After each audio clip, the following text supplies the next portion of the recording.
morning. Good morning. What is the status of this marriage? Because this is a temporary order that was issued 1 year ago.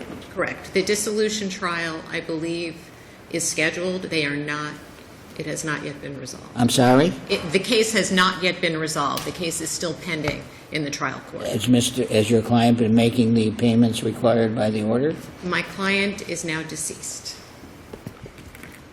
but the estate has stepped in to the case, and this is relevant. It's relevant to the estate because there were attorney's fees awards that are relevant to the equitable distribution as well as the alimony award.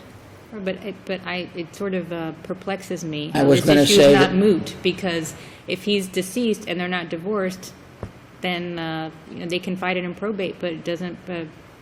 Well, because it's still relevant in terms of the attorney fee award, and it's my understanding that the wife is still seeking what's owed. She's the wife. If she died and he died and they're not divorced, she's still the wife. But the temporary awards are vested. In other words, unless it's overruled, the alimony still stands.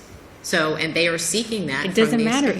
She gets the entire enchilada unless she was excluded in the will. Well, we're not here to discuss that because that's not before us. But again, we don't give advisory opinions.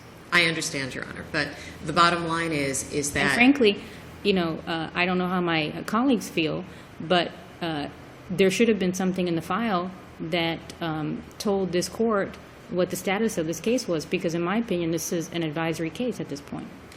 Well, I understand your opinion, and I respect that, but unfortunately, because... How could it possibly be irrelevant and that you should not inform the court that your client is deceased? This is a terrible thing. It is relevant.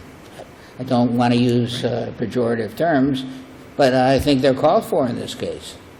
You didn't tell us that your client was deceased? I apologize, Your Honor, and it wasn't that it was done purposely. It's just that because the award... What do you mean it wasn't done purposefully?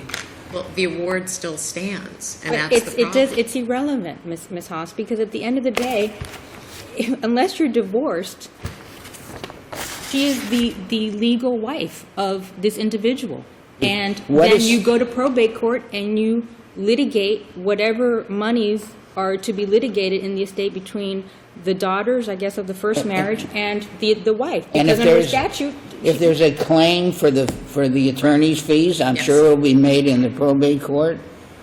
Well, it's or not, one way or the other, and that will be decided by the probate court. I understand. And I think I understand, but it's my understanding that the dissolution is still proceeding in the family court. You can't have a dissolution with a dead person. I understand that. That's just not how it works. You're having a final hearing in the dissolution case? Is that what you said? It's my understanding. Well, that's ludicrous.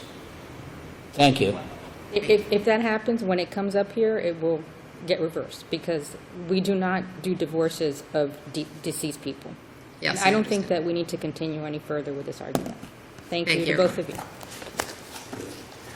I was going to say that this was a very encouraging case, but now it's a very discouraging case. Thank you. Thank you to both of you.